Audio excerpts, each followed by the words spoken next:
Pour ne rien manquer, abonnez-vous maintenant. L'édito politique avec vous, donc, Lydia Guéros. Lydia Guéros. Voilà, Lydia Guéros.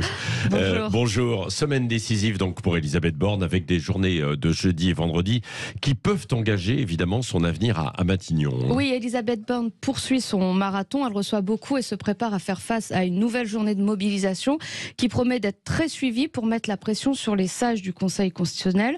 Un jeudi marqué en rouge donc dans son agenda. Dans toute la France, des manifestations se préparent alors que la mobilisation contre la réforme des retraites n'a jusque-là pas faibli, et notamment, et c'est assez inédit, il faut le souligner, dans les villes moyennes où il y a même eu une hausse du nombre de manifestants.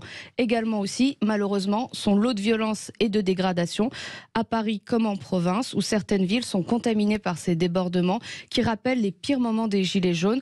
Voilà pour le programme du jeudi d'Elisabeth Borne. Oui, et il y a la décision du Conseil constitutionnel le lendemain, ça c'est vendredi. Oui, vendredi. Autre journée en rouge dans son agenda, une journée très attendue avec cette décision du Conseil constitutionnel.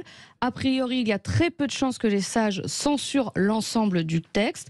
Quelques dispositions devraient sauter, mais pas ce qui fait le point de blocage, le point de rejet de cette réforme, à savoir le recul de l'âge de pivot de 62 à 64 ans. La difficulté pour Elisabeth Borne, et que les mesures qui ont été négociées, ces mesures qui ont été lâchées, comme ils disent, à des partenaires assez peu fiables, ces mesures censées amoindrir le choc de cette réforme des retraites sur les salariés, comme l'indice senior par exemple, pourraient être suspendues par le Conseil constitutionnel. Alors que l'âge de 64 ans qui bloque, qui fait le rejet de cette réforme, devrait être lui validé. Et là, il y a de quoi créer de nouvelles tensions, il y a de quoi revigorer les oppositions et les syndicats qui ne se priveront pas de monter au créneau. Et la décision du Conseil constitutionnel qui ne calmera donc pas les esprits pour vous alors, Lydia Guéros, non, difficile de calmer avec une réforme qui fera travailler plus longtemps. La vérité, c'est qu'aucun Premier ministre ne serait parvenu à faire avaler cette pilule aux syndicats, ni aux Français, des Français qui sont très peu syndiqués d'ailleurs, et il est important de le rappeler.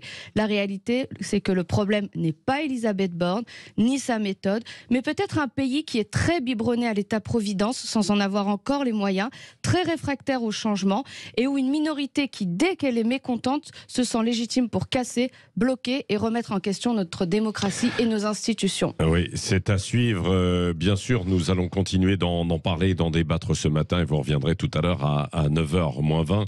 Il y a aussi évidemment une crispation autour d'Emmanuel Macron lui-même. Il y a un rejet, on l'a vu la semaine dernière dans des enquêtes d'opinion, il y avait une baisse très forte de sa popularité.